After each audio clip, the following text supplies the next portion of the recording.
Kristen ya memerangi itu, ya itu berarti memang pekerjaan iblis, karena memang nyata di Wahyu 12 ayat 17 dikatakan, maka marahlah naga itu kepada perempuan itu, lalu pergi memerangi keturunannya yang lain.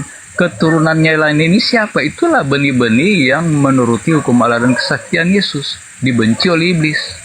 Nah jadi kalaupun ya banyak jadi Kristen pagan, jadi Muslim juga, iblis tidak terganggu. Kenapa? Dia rasa ini milik saya kok, kenapa harus saya marah mereka? Jadi umat Allah yang sebenarnya hanya ciri-cirinya disebut di dalam Wahyu 12 ayat 17 itu. Punya hukum Allah dan kesaksian Yesus. Itu ajaran Yesus. Yesus tidak membatalkan hukum. Demikian juga Paulus. Adakah aku membatalkan hukum Taurat? Iman sekali tidak. Udah jangan panjang-panjang Om. Nggak pakai data panjang-panjang. Oke. Jadi gini Om. Sebenarnya Yesus itu mau mati atau tidak ada hubungannya dengan akidah, dengan tentang keimanan yang pokok ya. Karena semua para nabi pun pasti diancam dibunuh itu. Ya. Karena apa? Ketika nabi ini ditolak ajarannya, pasti orang Israel ini membunuhnya. Ada yang berhasil, ada yang tidak.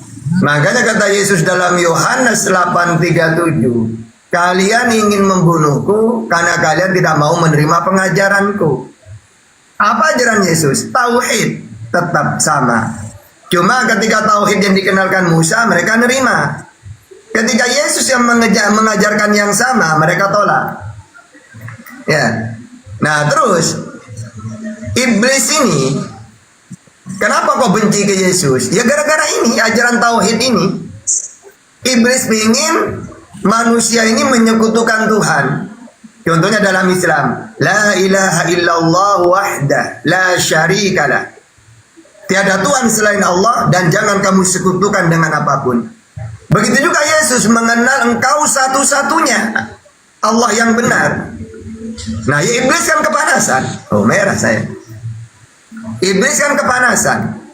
Akhirnya iblis berencana ingin ikut bergabung dengan Israel. Kalau Israel benci karena tidak mau menerima dia sebagai utusan. Iblis benci ke Yesus karena Yesus ajaran tauhid.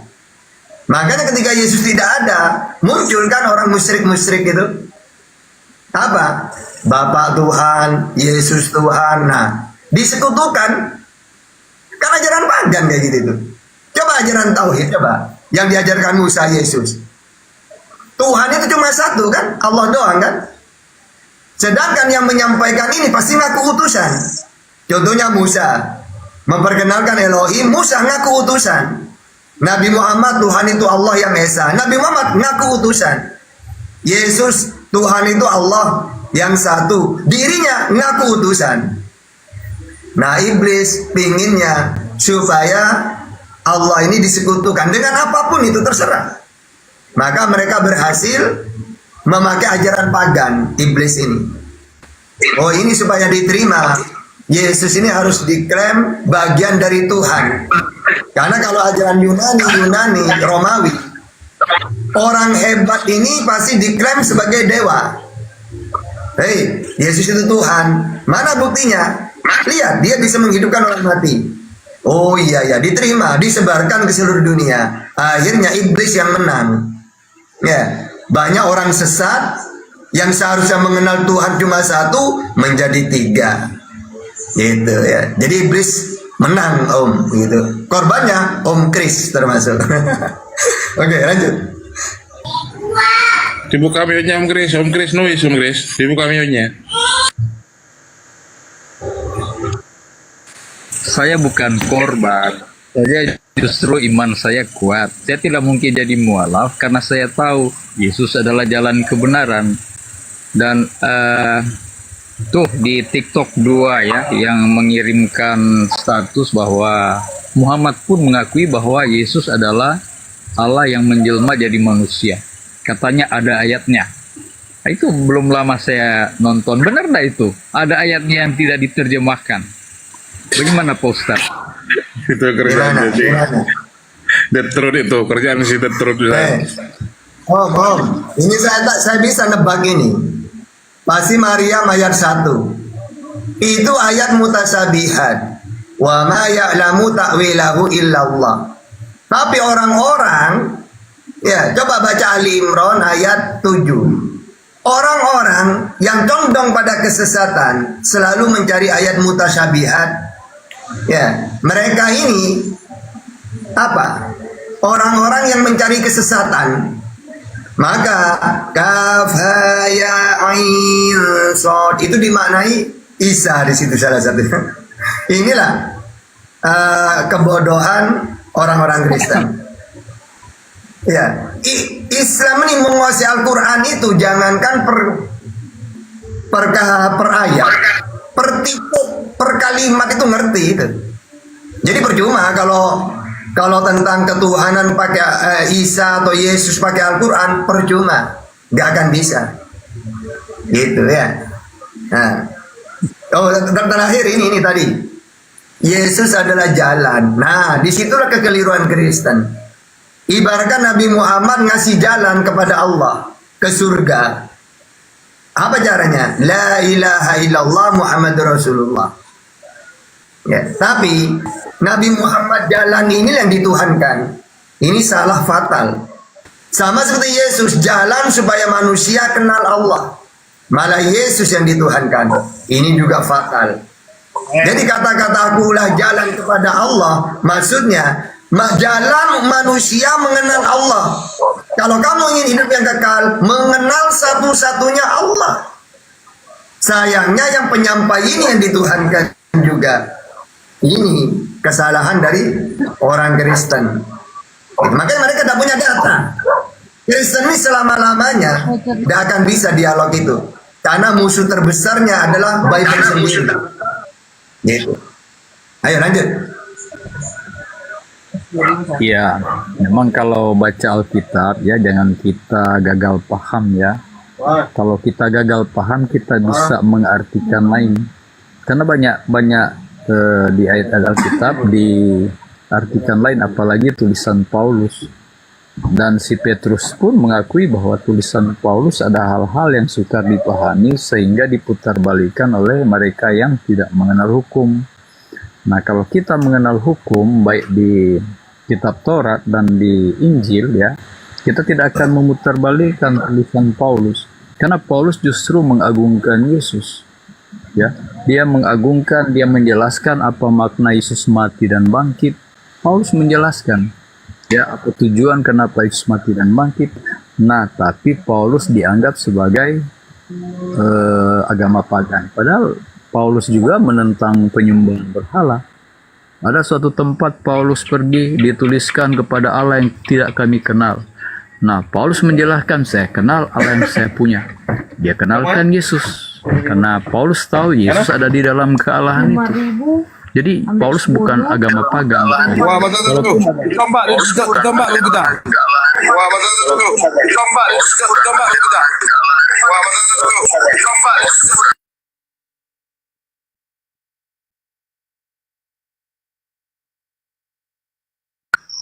Waduh, ditombak bawah setata. Kenapa? Ada apa ini?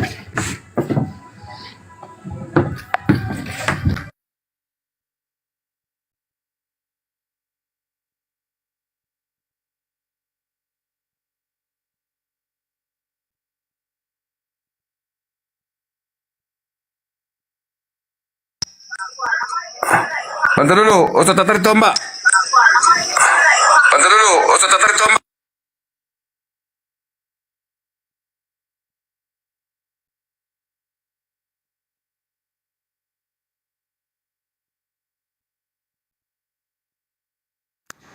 Ya.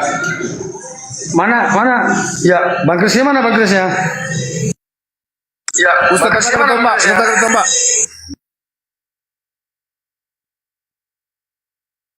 Naik lagi Bang Kris, naik Bang Kris. Sambil nunggu Ustaz sampai kami.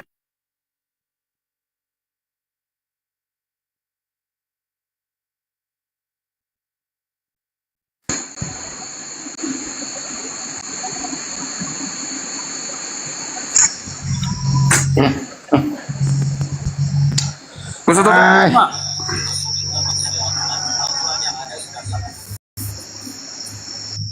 Dulu Om Kris. Betul dulu. Banyak oten di bawah, kepanasan. Saya blokir ini ya, saya blokir yang saya curigai melaporkan Ustaz Tata. Saya blokir kau. Yang ini gambar Yahudi ini. Kok Pak Ustadz tiba-tiba bilang seperti ya? Aku baru tahu kan nah iya malas gua. Oke Nade. Oke Nade. Anda oten apa Islam? Oke Nade. Gak jawab dituruh dia. Oke Nade. Oke Nade. Oke Nade. Kalau udah di atas dijawab dong ya teman-teman ya. Jangan diam aja. Kami curiga kalau kalian diam aja ya teman-teman.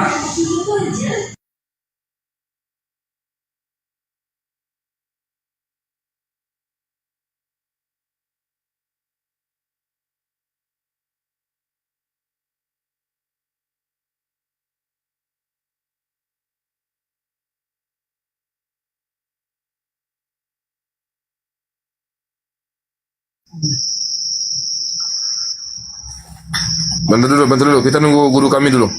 Kami nunggu guru kami. Belum ada nih, belum ada.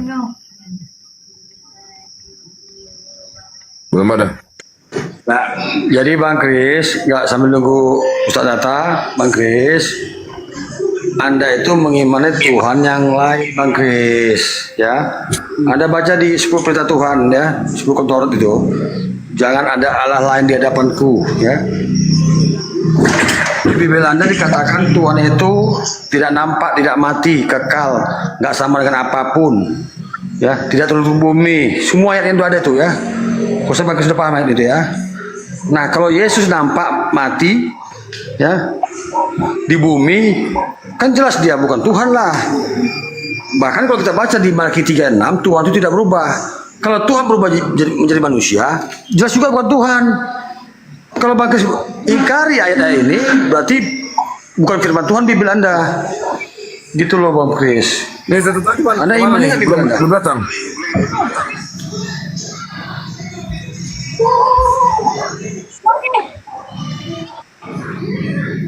Bahkan kata Bibel Anda Keluaran 33:20, manusia tidak bisa melihat dia. Yesus bisa lihat. Dan dia, Yesus. Bahkan Yesus juga menegaskan dia 5:37, suara Bapa tidak bisa kamu dengar, apalagi rupanya. Jadi teman-teman Kristen selama ini melawan Bibel sendiri, Bang Kris. Apalagi yang Bang Kris pungkiri? Bukan. Sekarang saya tanya kau ya. Apa yang mencipta Adam itu Allah yang kelihatan atau tidak? Allah yang berwujud atau tidak? Kalau di Al-Quran nggak usah ditanya lagi ya.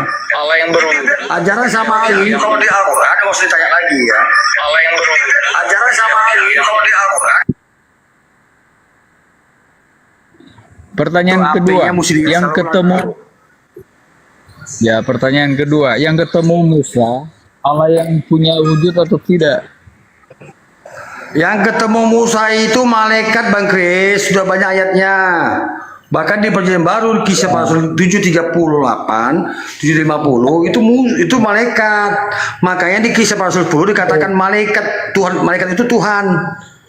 Baca tuh Kisah para Rasul 10 itu, baca.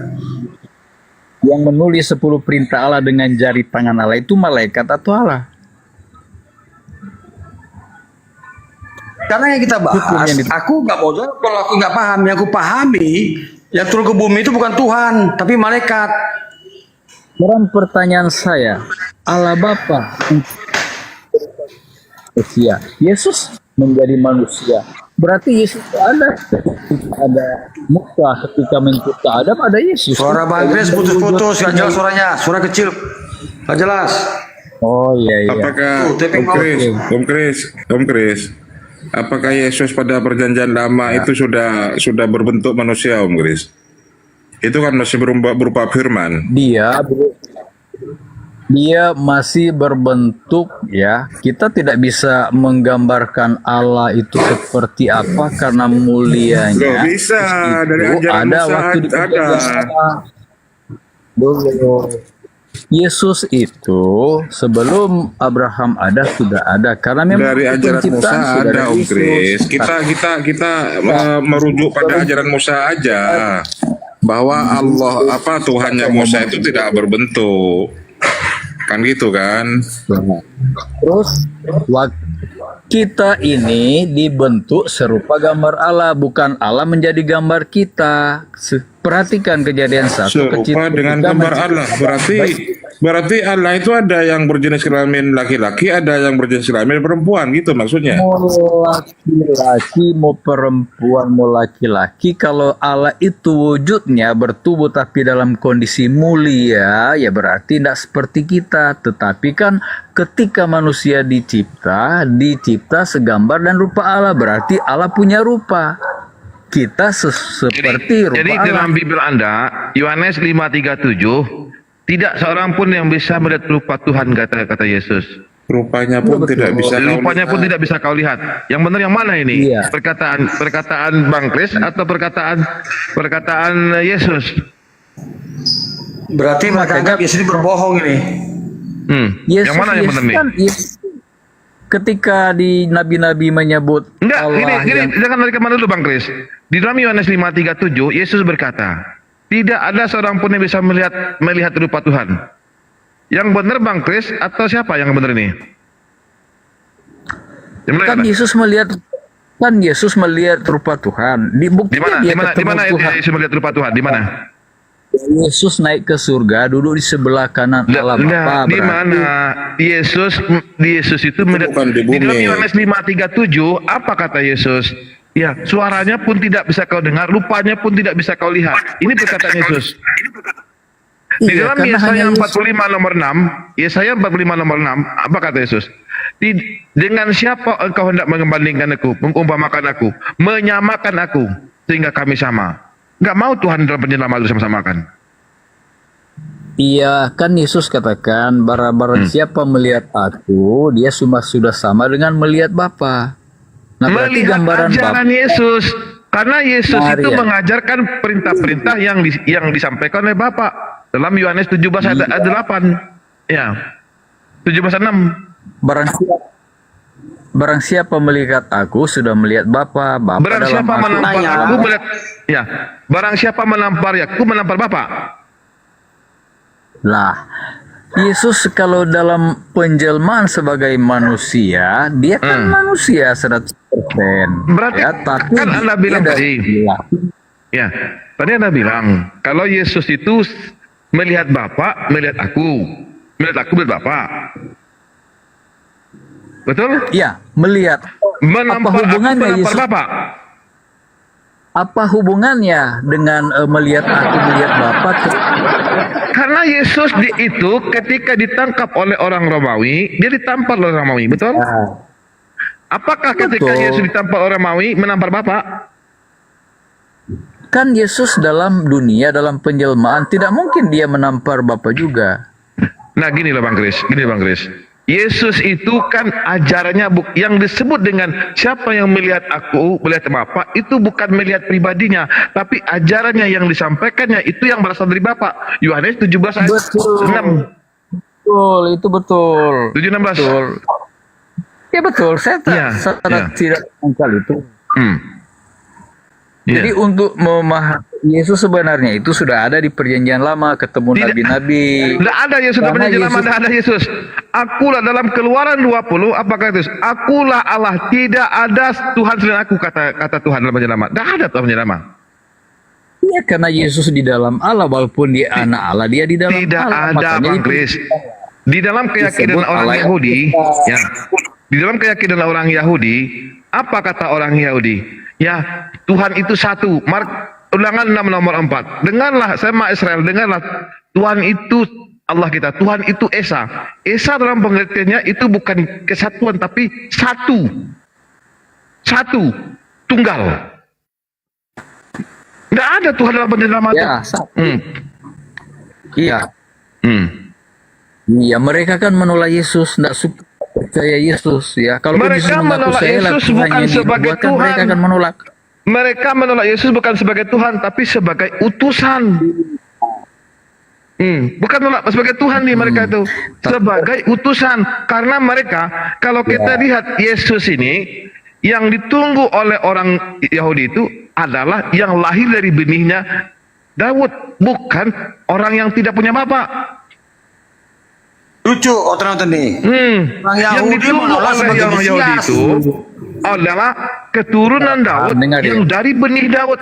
Sementara Yesus ini tidak punya bapak, tidak punya silsilah ke Daud. Orang itu sebagai nabi pun ditolak, apalagi Tuhan. Tolak. Apalagi Daud orang.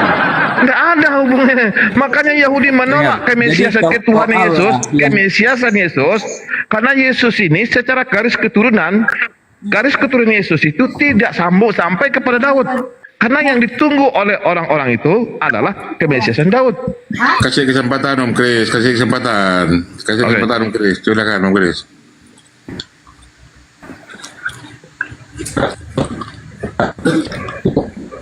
Kena tombak, Ustaz. Iya. Kemarin kena tempat juga Ustaz. Sudah bangun yang kemarin itu Ustaz. Udah bangun kemarin. Oh, Apa itu, saya kenapa Ustaz? Kena lambung ya Ustaz? itu satu Lambung, ya. minggu. Silakan lanjut. Jadi Pak Ustadz ya, Yesus itu adalah yang berwujud ya, baik di perjanjian lama maupun baru ya. Allah yang dikatakan Allah itu yang tidak bisa diterupai dengan manusia, firman yang dari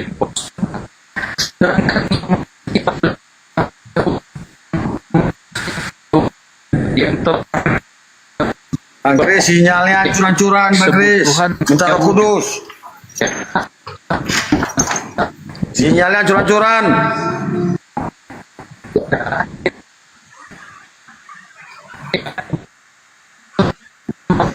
Nah, kalau di perjanjian baru sudah dalam penjelmaan. Makanya di nabi-nabi lama, nabi-nabi perjanjian lama yang ketemu Tuhan, ya ketemu Yesus juga. Ada penjelasannya itu. Tapi belum namanya Yesus, begitu. Jadi Yesus ini keluar dari diri Allah, dia dikirim, diutus sebagai utusan anak Allah. Ya, keluar dari diri Allah. Ada 3 yang beri kesaksian di surga, Bapa, Firman, dan Roh Kudus. Nah, Yesus ini yang disebut Firman. Tapi dia yang punya kepala, punya otak, punya tangan, kaki, tapi dalam kondisi tubuh yang mulia, bukan seperti kita yang berdosa ini. Sebelum berdosa kok Bang Kris. Jadi Yesus juga jadi Yesus juga pernah jumpa Musa dan Elia, dia berubah wujud. Nah, berarti bukan wujudnya sebagai manusia biasa. Dia kembali ke wujud yang sebagaimana keilahiannya. Tapi kan kita tidak bisa gambarkan kita. Kalau kita selamat, kita akan tahu wujud manusia, wujud Adam yang mulia dan Yesus yang mulia. Kalau kita selamat, kalau tidak selamat, kita seperti hanya melihat tubuh yang bisa mati, bisa hancurin.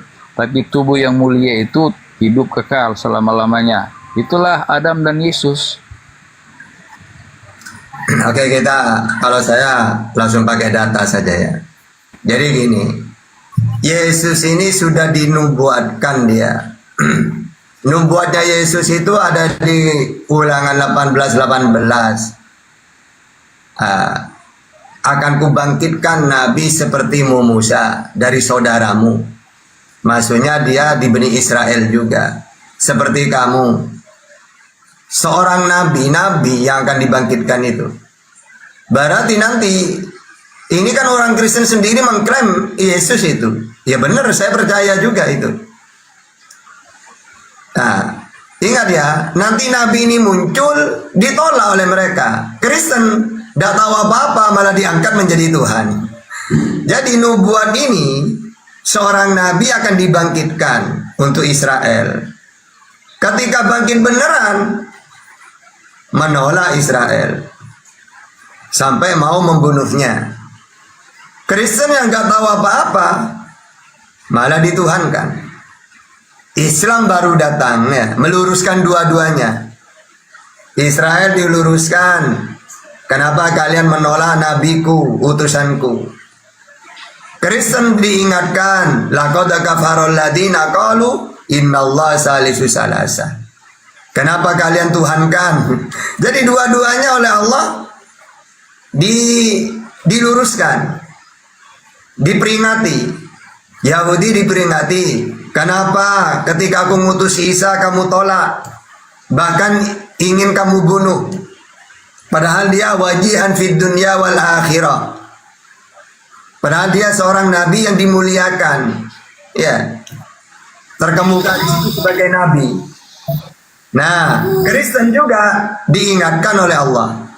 Laqad kafarul ladzina qalu innallaha salisu salasa. Kenapa kalian tuhankan nabiku? Jadi dua yang diingatkan. Yang Israel, kenapa kamu tolak nabiku, utusanku? Kalau Kristen, kenapa kamu tuhankan utusanku? Islam ya mengakui dia sebagai utusan seorang nabi. Gitu. Yang mana di dalam Al-Quran juga diingatkan bahwa mereka ini suka membunuh para nabi. Coba dibaca di dalam surat Al-Baqarah 87. Bismillahirrahmanirrahim. Di sana dijelaskan, walaqad ataina Musal kitaba min ba'dihi wa qafaina min ba'dihi birrusul. Langsung wa ataina Isa bin Maryam al-bayyinat wa ayyadnahu biruhil qudus. Afakullama ja'akum rasulun bima la tahwa anfusukum mustakbartum fafariqan kadzdzabtum wa fariqan taqtulun. Dan sungguh kami telah memberikan kitab Taurat kepada Musa dan kami susulkan setelahnya ya dengan rasul-rasul, utusan-utusan yang lain maksudnya. Dan kami telah memberikan kepada Isa putra Maryam bukti-bukti kebenaran. Ya, serta kami memperkuat dia dengan Ruhul Kudus, yaitu malaikat Jibril. Mengapa setiap rasul yang datang kepadamu membawa suatu pelajaran yang tidak kamu inginkan, kamu menyombongkan diri, lalu sebagian mereka didustakan dan sebagian yang lain dibunuh, seperti Zakaria dibunuh. Itu peringatan. Kenapa Israel? Kalian ini ketika Nabi diterima disanjung-sanjung, tapi ketika tidak sesuai dengan kemauan kamu, kalian bunuh. Gitu ya. Sama dengan Wahyu 16 ayat 6. Di Al-Quran juga sama ada penjelasan. Memang seperti itulah risikonya para nabi. Kenapa para nabi ini diberi tingkatan tertinggi oleh Allah? Karena para nabi ini ujiannya berat. Ya. Ketika ditolak, dihina, dicaci maki, dilempar, bahkan mau dibunuh. Nabi Muhammad puluhan kali mau dibunuh itu waktu di Mekah. Ya, sampai beliau sembunyi di Gua Sur itu. Ya. Jadi kalau Yesus benar-benar mati, tidak masalah. Memang resikonya para nabi yaitu nyawa. Tiba-tiba Yesus mati katanya menebus dosa. Apa hubungannya? Menebus dosa kata Yesus dengan bertobat.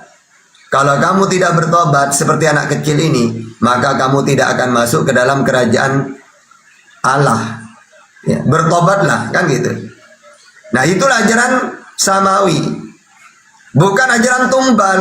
Tenang ya, silakan kalian berdosa, tenang. Nanti saya turun sendiri dengan darahku kalian akan ditebus. Gak ada ajaran pagan kayak gitu itu.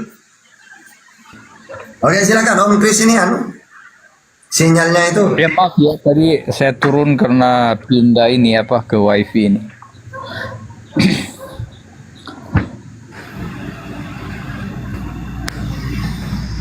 Ya silakan ngomong apa saja terserah lah. Nanti saya sangka nanti ayo.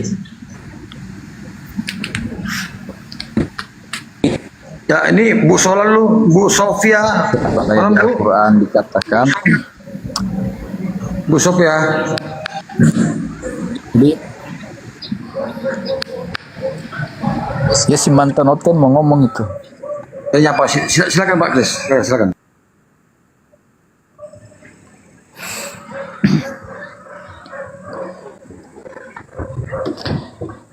Jadi kan Al-Quran katanya diturunkan langsung dari Allah, berarti sudah jelas ya. Tapi kok masih ditafsir lagi, masih harus punya tafsir, kenapa ya? Kalau kalimatnya udah jelas, kenapa ditafsir lagi Pak Ustadz? Grace. Kalau orang Arab, para sahabat, dah usah tafsir udah paham. Lalu kenapa ada tafsir? Setelah para sahabat gitu, biar kita ngerti. Contohnya gini, walladzina yu'minuna bil ghaib. Orang muttaqin itu adalah mereka yang beriman kepada yang gaib.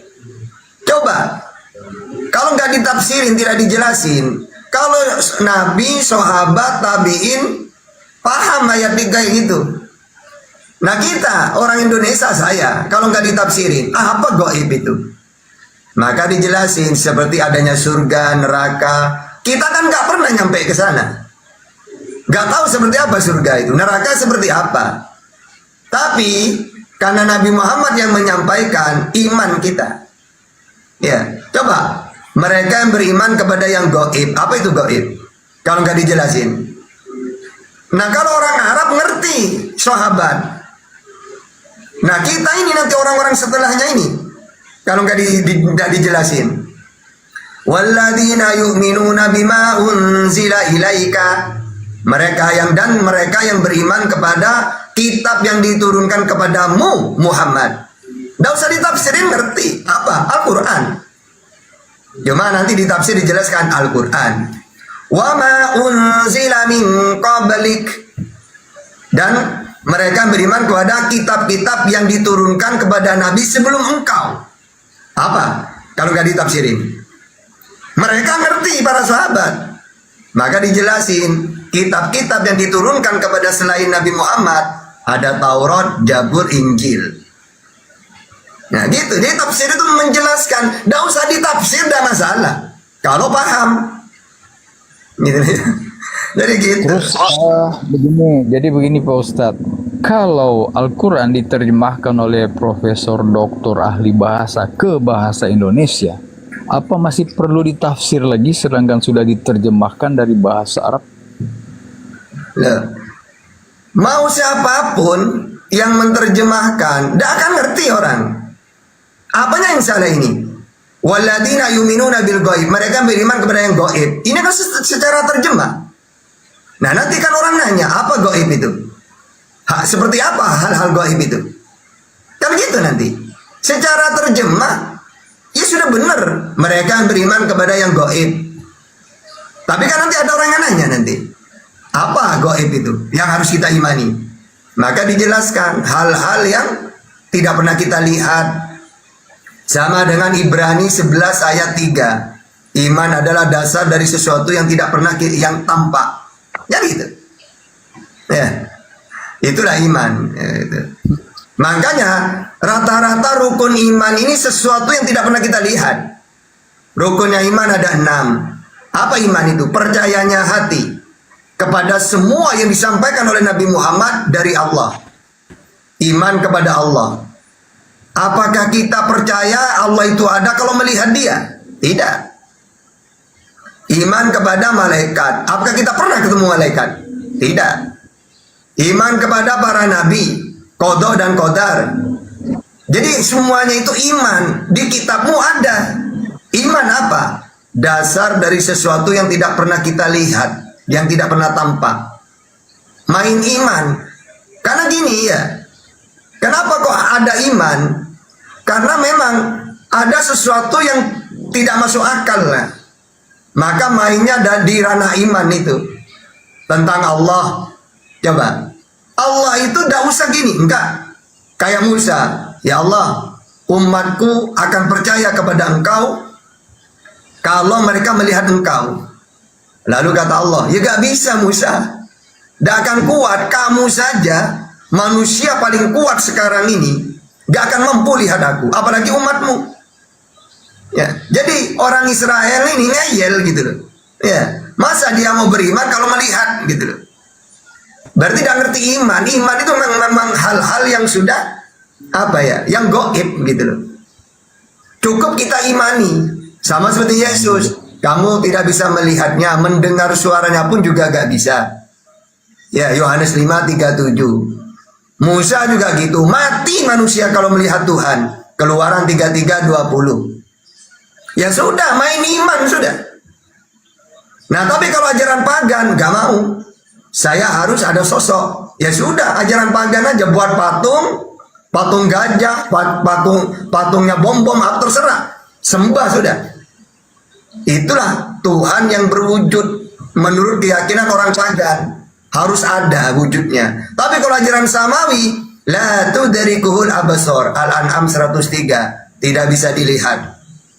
Ya, mati manusia kalau melihat Tuhan. Keluaran 33:20. Kamu tidak bisa melihatnya. Yohanes 5:37. Iman itu sudah. Gitu ya. Oke, lanjut.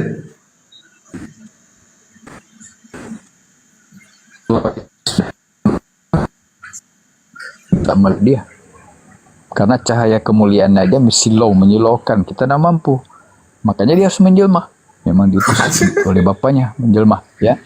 Dan yang saya heran, ya, sudah diterjemahkan Yesus lahir mati udah bangkit di surah Maria itu masih ditafsir lagi. Oh, matinya bangkitnya nanti, matinya nanti. Itu yang mengherankan. Udah diterjemahkan begitu masih ditafsir lagi. Kedua, sudah dijelaskan di kitab kalian, ya, dikatakan, hai ahli kitab, ya, tidak dipandang beragama kalau tidak menegakkan ajaran-ajaran Taurat, Injil, dan firman Allah. Nah, itu masih ditafsir lagi, padahal sudah jelas. Kalau kita tidak patuh pada Taurat, ajaran-ajaran Taurat, berarti tidak dipandang beragama. Tidak mengakui Injil, tidak dipandang beragama. Kan tidak perlu ditafsir panjang lebar. Udah diterjemahkan oleh ahli Al-Quran, oleh profesor doktor yang menerjemahkan. Masih ditafsir lagi. Nah, itu. Jadi di Alkitab kalau perumpamaan Tuhan Yesus ya memang ada tafsirnya. Oke. Nah, itu perumpamaan beda dengan sudah diterjemahkan. Oke, gini tuh Om Kris. Silakan. Oke. Maryam 33 yang kamu tanyakan. Ya. Di situ dijelaskan, ya Allah, Ya, minta yang 33 itu. Kesejahteraan bagiku pada hari aku hidup, mati, bangkit.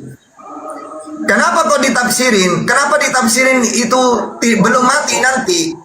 Karena memang dalam Al-Quran dia belum mati. Tapi dia menceritakan, di ayat itu menceritakan bahwa manusia ini akan melewati 3 fase. Fase hidup ke dunia pertama, fase mati kedua, fase bangkit lagi nanti di mahsyar. Ini sama dengan Maryam 15, tapi untuk Yahya. Jadi Anda baca 33, padahal di ayat 15 juga ada ayat kayak gitu. Dua nabi ini minta kesejahteraan, walaupun saya ibaratkan kalau saya umat Islam tuh gini, ya Allah, saya ini hidup butuh petunjuk darimu ya Allah. Bahkan ketika saya mati butuh hidayah darimu ya Allah. Saya tidak mau pas dicabut atau sebelum dicabut iman saya malah lepas. Jangan ya Allah. Dan nanti ketika aku bangkit dari mahsyar, aku minta petunjuk tetap darimu ya Allah. Nah, ini memang semua umat Islam doa kayak gitu. Kita ini butuh kesejahteraan bukan ketika hidup saja. Ketika mati, bahkan ketika bangkit, butuh Allah kita. Gitu deh ya. Nah, Yesus itu, Isa dalam ayat 33 itu seperti itu, bukan membahas dia mati bangkit, enggak. Nah, berarti di dalam ayat itu sekarang fase berapa Yesus ini? Pertama. Sama seperti saya, fase pertama, yaitu hidup di dunia, maksudnya belum mati.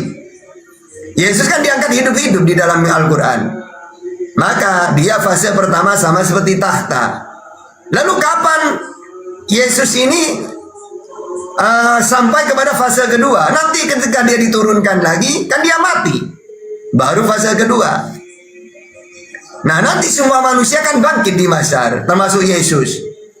Itu fase ketiga.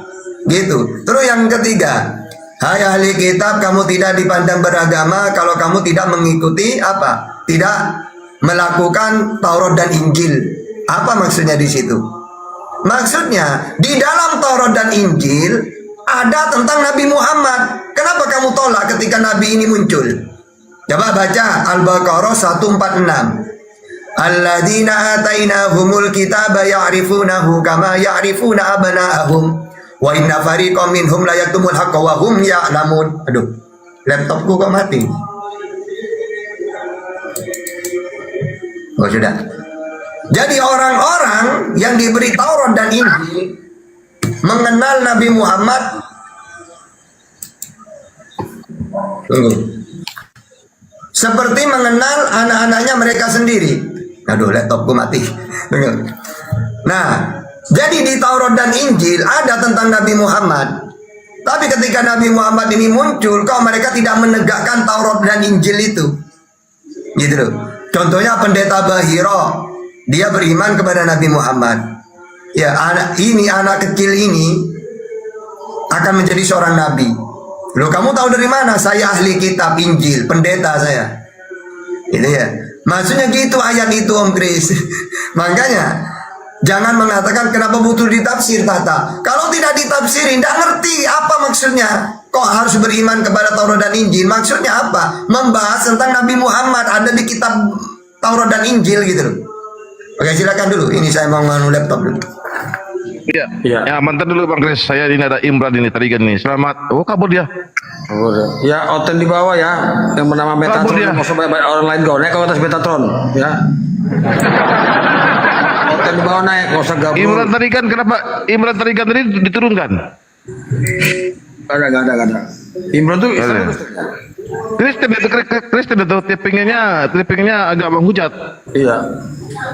Ya, Imran tadi kan naik lagi ke atas kau. Yang nama akun di Metatron silakan naik Anda ya. Nggak Iya. usah. Dikit saya sambung ya, dikit ya. Iya. Orang Yahudi ketika membahas tanah, Bang Kris, itu dia perlu midrash, Talmud. Midrash itu penjelasannya daripada tanah, Torah, Nevi'im, Ketuvim. Kalau tidak ada midrash dan Talmud, maka orang Yahudi tidak bisa menafsirkan kitab Torah tersebut. Contoh yang anda jadikan sebagai nubuatan terhadap Yesus dalam Yesaya 9 nomor 5. Ya, seorang anak telah lahir. Anda mengatakan ini untuk Yesus. Sementara dalam penjelasan orang-orang Yahudi dalam kitab midrashnya, dalam kitab Tanaknya mengatakan bahwa dalam kitab Talmudnya mengatakan bahwa ini adalah untuk Ahaz. Sementara Anda sendiri dari mana tafsirnya kalau ini untuk Yesus? Dari mana? Anda ambil? Apanya? Dalam Yesaya 9 nomor 5, di situ dikatakan seorang anak telah lahir, ya. Menurut Kristen ini buat Yesus, betul? Lah itu nubuat tentang Betul? Yesus, iyalah. Coba, Lah iya. dari mana Anda ambil situnya? Dari mana? Walaupun di situ tidak Dari mana disebut Anda ambil? Yesus, ya.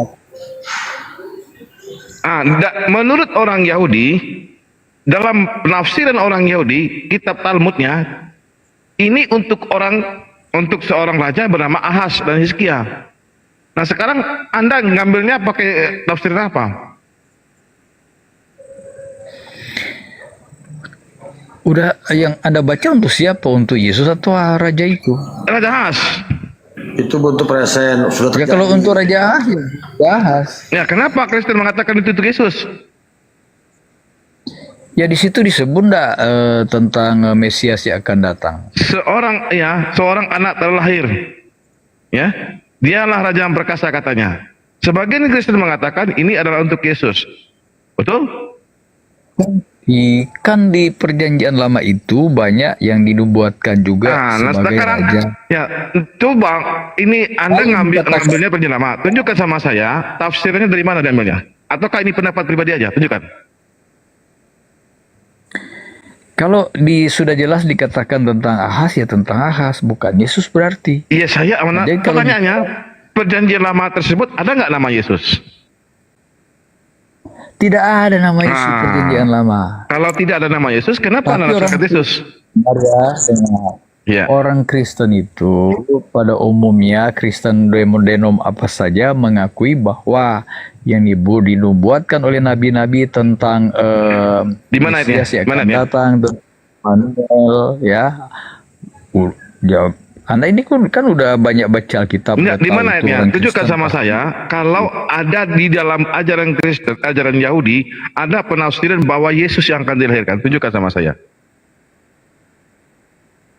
Saya enggak hafal ayatnya, Ya, tapi berarti saya Anda pernah nafsir baca dan bebas. itu sudah umum. Anda nafsir bebas. Bukan. Anda tahu itu ada. Kalau Anda tahu itu ada, Anda usah tanya. Iya, Anda kan Oh, tadi Ustaz aja tahu ada mengatakan, Immanuel Anda kan dan tadi mengatakan bahwa di dalam perjanjian lama ada Yesus. Berdasarkan apa Anda menafsirkan, mengatakan bahwa dalam perjanjian lama itu ada Yesus? Dari mana? Ilmunya Ya, apa? kita semua orang Kristen apapun denomnya, ya. Yesus itu memang sudah ada sebelum Abraham ada, aku ada kata Yesus. Berarti dari zaman mana dia Di ada? perjanjian lama tidak pernah ada satupun orang Yahudi ya dalam kitab Tanakh, Torah, Nevi'im, Ketuvim mengatakan ada Tuhan yang dilahirkan. Sekarang Anda orang dari pagan Yunani mengatakan bahwa dalam perjanjian lama tersebut ada seorang bernama yang Yesus. Dasarnya apa? Kalau cuma pendapat pribadi, ini bukan masalah, ini bukan akademis. Dasar Anda menafsirkan kalau dalam perjanjian lama itu ada Yesus apa? Pada tuh, kalau berbicara yang ditugaskan di dunia ini yang punya wujud adalah Yesus, ya. Jadi ketika kita dicipta dikatakan serupa dengan gambar, ya berarti Yesus memang ada di situ. Ini Ketika salah kalian. Musa juga Ya, ketemu yang punya. ini salah kalian. Sudah, jangan dulu bilang salah kalian. Salah Selesai kalian. dulu baru Anda bicara. Iya, silakan. Jadi kan ada ayat mengatakan Allah tidak bisa diserupakan. Benar. Kita yang diserupakan seperti Allah yang punya wujud itu. Enggak sama Allah Tuhan itu menyerupai dengan. jadi kita jadi manusia. Ayat mana? Kecuali Yesus. Ada ayatnya. Di mana? Kalau kita diserupakan dengan Allah mana? Perjanjian lama. Ya, tanya Pak Tahta aja. Pak Tahta yang sering baca. Nggak ada dalam perjanjian lama, nggak ada.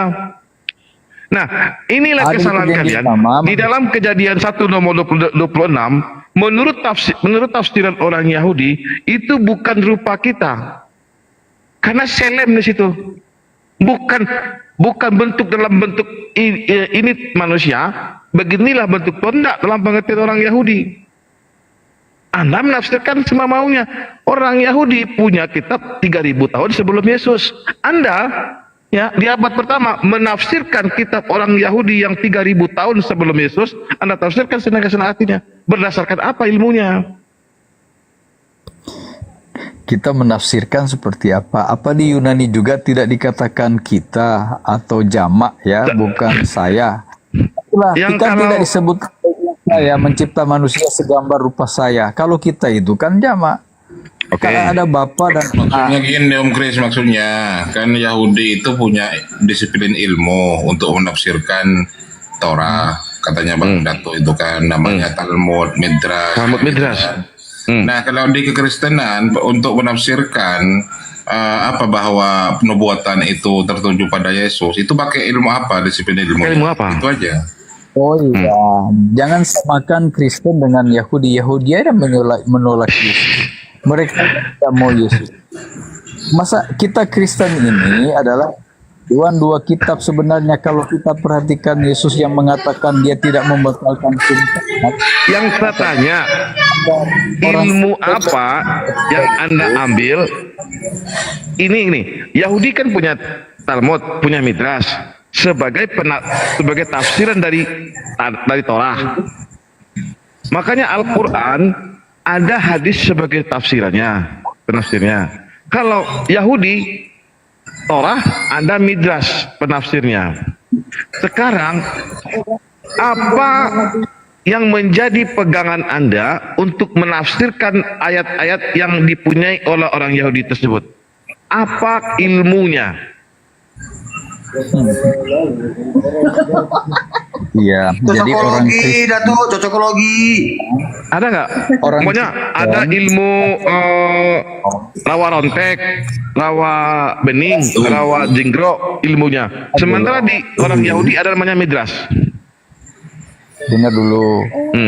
Orang Kristen nggak denom, masing-masing denom punya tafsirnya. Jadi mau Katolik, mau Protestan, mau Advent, mau gereja apa itu ada tafsirnya. Iya, apa Entah nama dari ilmunya? sumbernya dari mana. Apa nama ilmunya? Apa nama bukunya? Iya kan kalau Protestan punya tafsir Alkitab. Ya, apa Kalau nama bukunya? Advent punya tulisan. Apa nama buku tafsirnya? Apa Kalau namanya? Ya kalau kita punya buku banyak judulnya. Apa nama bukunya? Para nabi dan bapa, para raja ada, kerinduan segala sama ada, kemenangan Apa akhir ada. nama bukunya tafsir yang Quran. menafsirkan Bang Kris? Apa nama bukunya? Kalau Yahudi punya Midras, punya Talmud. Kalau Kristen, apa nama bukunya yang menafsirkan perjanjian lama ini? Kitab Torah ini apa nama bukunya? Nggak ada. Nggak ada. Ada, saya punya. Judulnya Nggak saya ada, sampaikan. nggak ada tuh. Ya. Punya Dan saya, otoritas ya. mana? Ini ya, otoritas mana yang menafsirkan kitab Torah orang Yahudi? Kalau orang Yahudi otoritasnya namanya Rashi, Rambam. Ya, ada namanya Rashi, ada Rambam. Sementara di Kristen apa nama otoritas yang berhak menafsirkan kitab Torah orang Yahudi? Iya kalau jangan kita samakan orang Yahudi dengan kita yang di Indonesia sekarang. Kalau LAI ya punya penterjemah dan punya tafsir Alkitab dari LAI. Ya, kita beda zaman, beda negara, beda tempat. Tetapi Kristen pada Udah siap, Ustaz? umumnya Udah ya, siap? memperhatikan ucapan Yesus. Jangan kamu Kimit, menyangka kimit, aku Ustaz. datang meniadakan hukum Allah. Kenapa? Kimit. Lanjut lagi Om, ayo. Ya. Jangan suruh beli. Apa yang mau disampaikan? Jadi kalau berbicara Yahudi, berbicara Kristen ya beda ya. Kita ini Kristen itu pengikut Kristus, bukan agama Yahudi. Nah, kalaupun ada ajaran-ajaran di kitab Taurat tulisan Musa masih kita praktekkan di zaman Kristen ini, itu memang perpaduan. Ya, masih ada yang masih berlaku yang dikekalkan Yesus, dan Paulus mengajarkan kita untuk kalau beriman kepada Yesus bukan berarti meninggalkan hukum. Ya, kalau ada yang mempertahankan hukum tapi menolak Yesus sama saja tidak. Makanya Paulus katakan, adakah iman membatalkan hukum Taurat? Sekali-kali tidak. Kami meneguhkannya. Yaitulah Kristen. Kristen itu bukan agama Yahudi. Orang Israel saja belum tentu kalau ditanya percaya enggak kamu sama Yesus. Coba Anda ke Israel. Kebanyakan mereka mengatakan, oh kami kenal, kami tahu siapa Yesus. Nggak usah ajar kami tentang Yesus. Yaitu Israel sekarang. Tapi masih ada orang-orang Israel di luar Yahudi ya yang bergabung dengan kami sekarang, mereka ajar. Kita nak perlu lagi rebutan Yerusalem itu atau Palestina atau apa, karena Yerusalem yang kita tunggu adalah Yerusalem yang ada di surga. Jadi itu Yahudi sekarang beda. Ada umat yang sisa Israel di luar Yahudi dan orang Yahudi sendiri. Kita Kristen bukan agama Yahudi. Kalaupun Anda membawa-bawa ajaran Yahudi dengan beda dengan ajaran Kristen, ya memang beda. Yesus itu ya menggabungkan baik Yahudi maupun Yunani, baik orang Yahudi maupun orang di luar Yahudi. Itulah tujuan Yesus ke dunia ini, bukan untuk Israel saja lagi, tapi kita ini juga berhak. Udah siap tak? Bentar, bagus. Udah siap Ustaz? Udah siap? Udah? Udah Om. Udah. Oke. Udah, silakan. Jadi gini, makanya kalau ingin mengaku-ngaku pengikut, maka tak kasih tahu caranya, pakailah metode Islam ya. Pengikut itu apa? Mengikuti, ada yang diikutin. Apa yang diikutin? Ya, saya mengikuti Nabi Muhammad. Umat Islam mengikuti Nabi Muhammad. Apa yang diikutin? Kan harus jelas. Maka ajaran inti Nabi Muhammad apa? Kan dia utusan. Apa tugas dia? Menyampaikan firman Tuhan. Kan gitu. Nah, terus apa isinya firman Tuhan? Pertama yang paling inti adalah mengenalkan Tuhan. Ya. Makanya Nabi Muhammad 1 tahun, 2 tahun, 3 tahun, 4 tahun itu masih mengenalkan tauhid doang. Puasa, sholat gak ada masih. Haram-haram, homer belum ada. Tauhid terus. Ya. Bagaimana posisi dia diterima? Gitu loh. Makanya selama hampir 10 tahun ajaran kasih. Karena saat itu dia ditolak. Dia selalu membuktikan bagaimana caranya supaya saya ini dipercayai oleh mereka. Ya, saya ini utusan. Ternyata beliau mau dibunuh sampai beliau hijrah ke Madinah. Baru nanti ada perintah-perintah, larangan, ada sholat, puasa, semuanya itu hampir 10 tahun baru ada. Ya, atau 10 tahun baru banyak. Maka umatnya mengikuti. Ya ayyuhalladzina amanu kutiba alaikumusiyam. Puasa, kita puasa karena kita pengikut. Ya, Allahu la ilaha illahu, tiada Tuhan selain Allah. Ya, kami imani itu. Karena itu ajaran inti. Nah, semua yang disampaikan Nabi itu kami ikutin. Yang perintah kami kerjakan, yang larangan kita jauhi. Itu pengikut. Nah, kalau Kristen ngaku pengikut, ajaran inti lo dilanggar itu. Hukum yang terutama, dengarlah Israel, Tuhan Allah kita, Tuhan itu Esa. Dilanggar hukum terutama. Yang kedua, tunggu dulu, tenang, sabar. Apa kata Yesus? Ya, guru, apa yang harus kulakukan supaya aku memperoleh hidup? Ya. Kenapa kamu mengatakan baik? Ya. Tidak ada yang tidak ada kebaikan. Maksudnya apa? Kalau kamu ingin hidup, turutilah perintah Allah. Itu ya. Kalau ingin hidup ya, turuti perintah Allah. Apa perintahnya Allah itu yang mengutus Yesus? Supaya dia dikenal sebagai Tuhan. Gitu. Makanya Yesus selalu mengatakan, dengarlah Israel, dikenalkan Allah. Akulah jalan kepada Allah. Ya, akulah kebenaran. Maksudnya kebenaran menyampaikan bahwa dirinya ini penyampai firman, kebenaran. Tapi semua itu dilanggar oleh Kristen. Tiba-tiba mengaku Kristen pengikut Yesus. Ajaran inti loh mereka tidak ikutin. Gimana mengatakan pengikut? Apa yang kalian ikutin? Coba apa? Tidak ada kan? Coba satu-satu apa? Ajaran inti kalian langgar itu. Gitu loh ya. Coba silakan. Coba. Kalau Islam udah jelas semuanya. Ya apa kamu Joshua? Ngomong apa? Ayo. Dari mana tahu Bapak? Oke. Hukum yang terutama apa? Kata Yesus. Gini Pak. Nah mungkin dari Tidak usah gini. Apa hukum? Jawab dulu. Pakai data.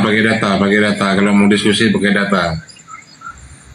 kami nggak pakai data. Kasihilah Tuhan Allah Dari omongan. segenap hatimu, segenap jiwamu, segenap akal bunimu. Kasihilah sesama manusia seperti dirimu Oke. sendiri. Yang pertama apa Itu yang tadi? kita Kasihilah siapa? Kasihlah Tuhan musuhmu. Allahmu dengan segenap hati, Oke, Tuhan segenap Allah. jiwamu, segenap kuat. Oke, Tuhan Segenap Allah. akal budi. Yang kedua, hukum yang terutama dengarlah Israel, Tuhan Allah kita, Tuhan itu Esa satu. Nah kalian, ya. Mana ketika ditanya, Bapak Tuhan, Yesus Tuhan. Padahal dia sudah pernah. Hukum yang terutama dengarlah Israel, aku dan Bapak Tuhan, nggak ada. Ayo. Kembali ke Tritunggal lagi ya. Nah, Tritunggal lagi. Kan Yesus, dengar ya. Yesus kan memberi satu perumpamaan ya. Ibarat tuan dan hamba-hamba dan ladang. Ladang ini adalah dunia. Ladang ini juga adalah bangsa Israel itu sendiri yang tujuannya mereka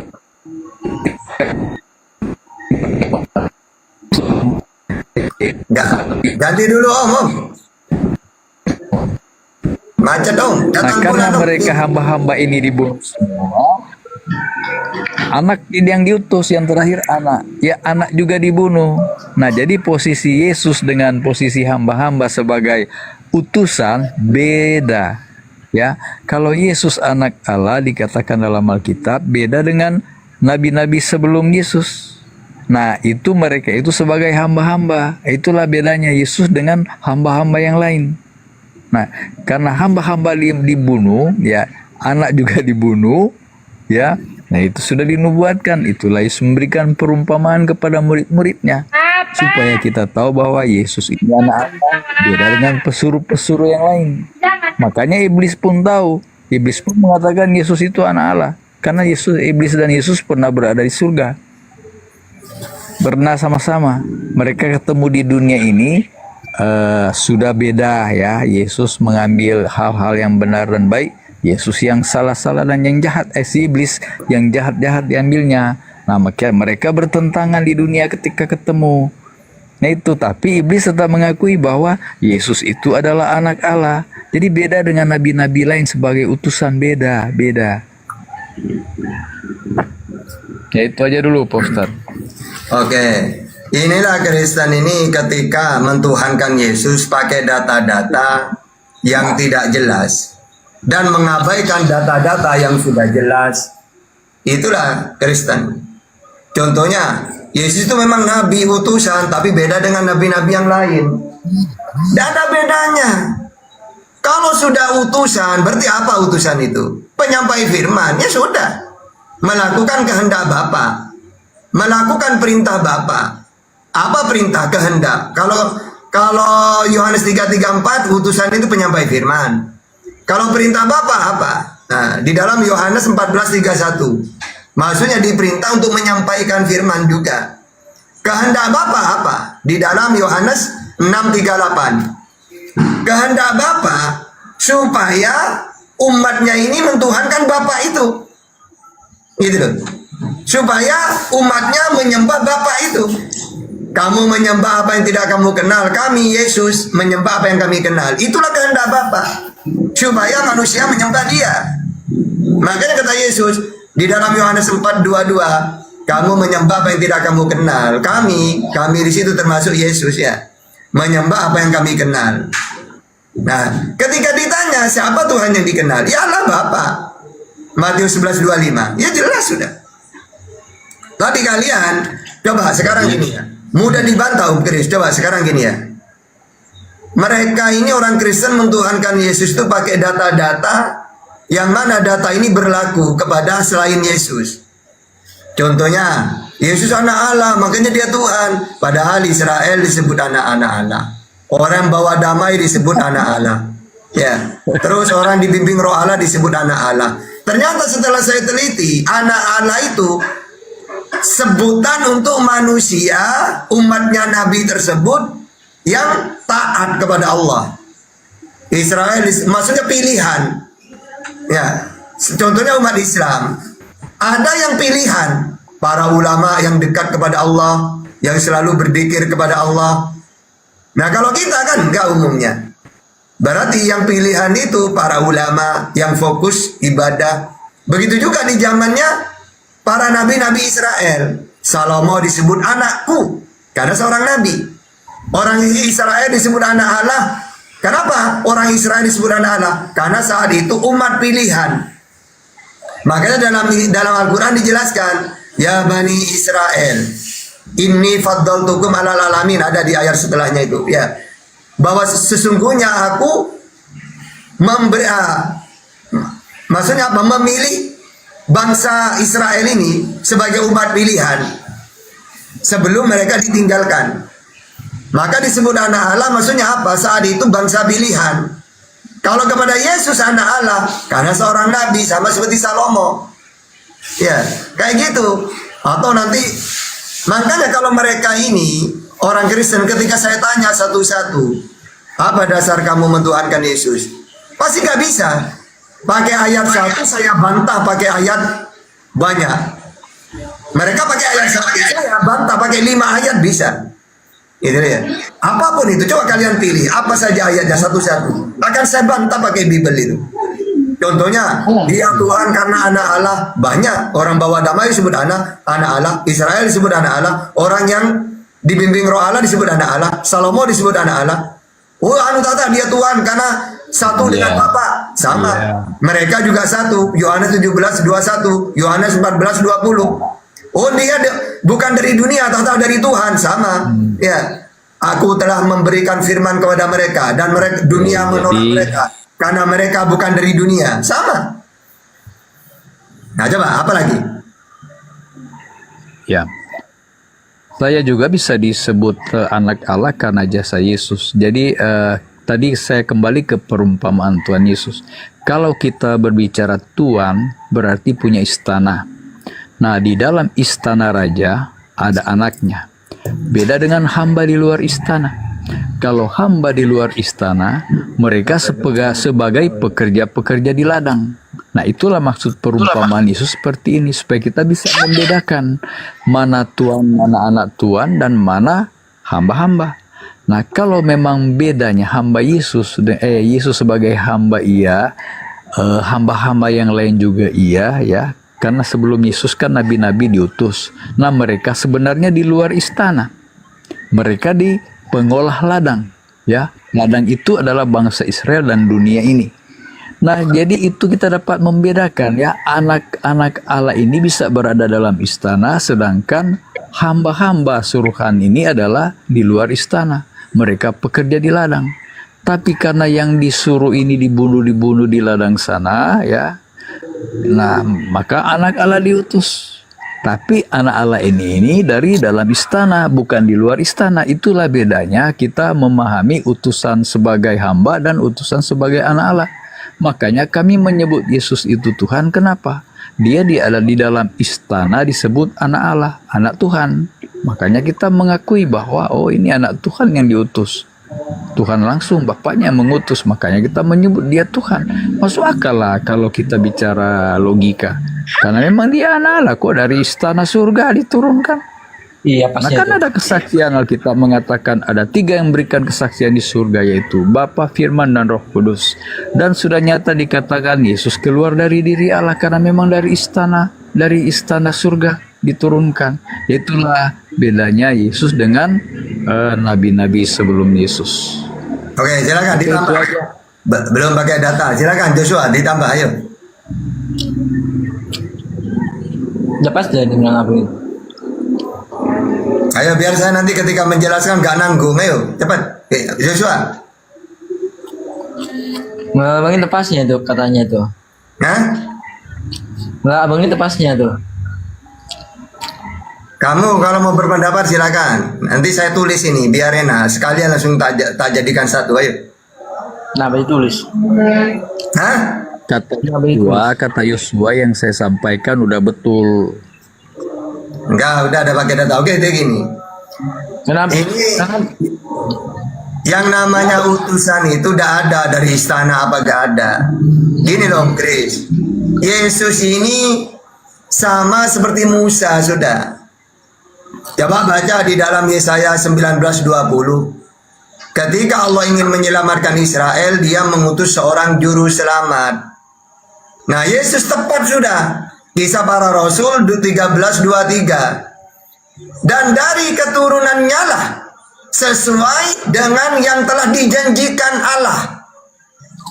Nah, sesuai dengan yang telah dijanjikannya. Apa dijanjikannya? Di Yesaya 19:20 itu. Karena di dalam Yesaya 19:20, Tuhan ketika menyelamatkan Israel dari penindasan, maka dia mengutus seorang juru selamat. Maka di Kisah Para Rasul 13:23, dan dari keturunannya lah, sesuai dengan yang telah dijanjikannya, Allah telah membangkitkan juru selamat bagi orang Israel, yaitu Yesus. Lalu Keluaran Ulangan 18:18, Allah akan membangkitkan nabi sepertimu Musa. Gitu loh. Apa bedanya? Cuma bedanya Musa berhasil, Nabi yang ini Yesus ini gagal. Gitu loh. Itu saja bedanya. Nah, gagal Musa, Tuhan. tunggu dulu, tenang. Tadi disuruh ngomong tidak mau. Kenapa Di mana gagal Tuhan? gagalnya? Tunggu dulu, tenang. Gini dulu bang. Gini dulu. Pelan-pelan Pak Sopir. Kenapa gagal kau bilang? Tenang. Tadi disuruh Ya ngomong. gantian, ini nggak bisa diskusi Yosua ini gantian lah, yuk gantian. Iya. Makanya tadi suruh ngomong tak jadikan satu. Biar saya tidak nanggung ngomong. Iya betul. Oke. Aku mau motong abang dulu. Kenapa Waduh. lo bilang gagal? Gantian dulu. Makanya diam ini tak jelasin. Nanti disanggah. Oke. Nabi ini berhasil atau tidaknya lihat pengikutnya. Tugasnya Nabi apa? Penyampai firman. Mana? Taurat. Dipakai nggak sampai sekarang Taurat itu? Di zamannya Musa dan setelahnya dipakai. Lalu Musa ini memperkenalkan Tuhan Samawi, Elohim. Tapi akun bapak Nabi, saya cari akun bapak Nabi. Bersadari, bersadari, di mute dulu. Oke, jadi untuk menentukan berhasil atau tidaknya, lihat dulu tugasnya Musa penyampai firman. Firman diberikan Taurat, diterima oleh Israel. Yang kedua, Musa memperkenalkan Samawi, Tuhan itu Esa, tidak kelihatan, tidak serupa. Pengikutnya percaya itu. Nah, Yesus, dan yang terakhir, Musa menyelamatkan Israel dari Fir'aun, berhasil. Tinggal Yesus. Yesus menyelamatkan Israel dari Romawi, gagal. Dia yang dibunuh, menurut Kristen. Yesus menyampaikan firman, karena ditolak, hilang firmannya, gak ada. Sehingga muncul buku sejarah, Lukas, Matius, Yohanes, Markus.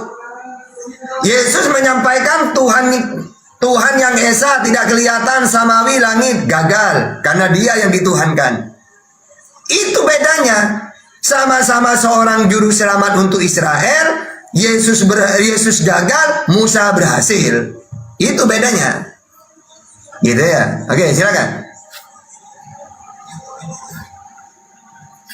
Ya, pendapat Anda Yesus gagal. Kalau mengikut alur cerita versi kalian, Yesus tidak mati dan bangkit, berarti memang Yesus gagal. Tapi kalau bagi Kristen, justru Yesus bangkit itu dia mengalahkan maut. Kalau dia gagal, dia masih dikubur sekarang, tidak bangkit. Itu namanya gagal. Tapi kalau dia berhasil naik ke surga, duduk di sebelah kanan Allah Bapa, dan dia katakan kepada murid-muridnya, aku pergi kepada Bapa untuk menyediakan tempat bagi kamu. Berarti berhasil. Anda saja yang gagal paham. Ya. Jadi Anda baca Alkitab itu sebenarnya bukan cari kebenaran, tetapi cari celah untuk menyala-nyalakan isi Alkitab. Itu yang bahaya, ya. Kebenaran diputarbalikkan tidak boleh, ya. Sudah Anda jelas Yesus katakan, aku pergi kepada Bapa menyediakan tempat untukmu. Itu untuk saya, bukan untuk Pak Ustadz. Karena Pak Ustadz itu mengartikan salah. Iya. Yesus itu tidak gagal. Yesus berhasil mengalahkan maut. Hai maut, di manakah sengatmu? Nah, berarti Yesus menang. Yesus bangkit, Yesus menang. Jangan salahkan Tuhan. Ya udah, itu aja dulu. Oke, silakan Joshua, ayo. Yesus, Abang Yesus. salahkan Tuhan Ya, Yesus. silakan. Kenapa disalahkan Tuhan Yesus? Silakan ngomong apa yang mau kamu ngomongin? Ayo. Mau ngomong apa kamu? Silakan, saya catat nih, ayo. Tahu saya tak. Jangan tuliskan. Apa sudah? Udah. Apa yang kamu mau ngomong apa? Udah. Oke. Dari gini, Om Kris, jangan fokus ke Yesus mati bangkit. Bukan itu tujuan Allah mengutus Yesus, bukan untuk itu. Tujuan Allah mengutus Yesus sama seperti Musa supaya umatnya kenal Allah. Nah nyatanya malah pengikut Yesus yang katanya ngaku-ngaku malah menyebutkan Allah. Kan gitu. Jadi untuk melihat seorang nabi gagal atau tidaknya, lihat keajarannya cocok nggak dengan Yesus. Tadi kan sudah aku ceritakan, kalau umatnya Musa cocok. Musa perkenalkan Elohim, mereka mentuhankan Elohim. Musa menyampaikan perintah larangan dalam Taurat, mereka mengikuti. Gitu loh. Musa menyelamatkan mereka dari Fir'aun, berhasil. Nah Yesus mengenalkan supaya umatnya kenal Allah, malah dia yang dituhankan, gagal. Menyelamatkan Israel dari penjajah, dia yang dibunuh. Nah, kalau patokannya dia bangkit, seharusnya setelah bangkit, perkasa dia. Hancurkan Romawi itu. Jadikan Israel sejahtera. Sebagaimana mereka aman dari penjajahan, dari perbudakan Fir'aun. Nyatanya dia yang dibunuh.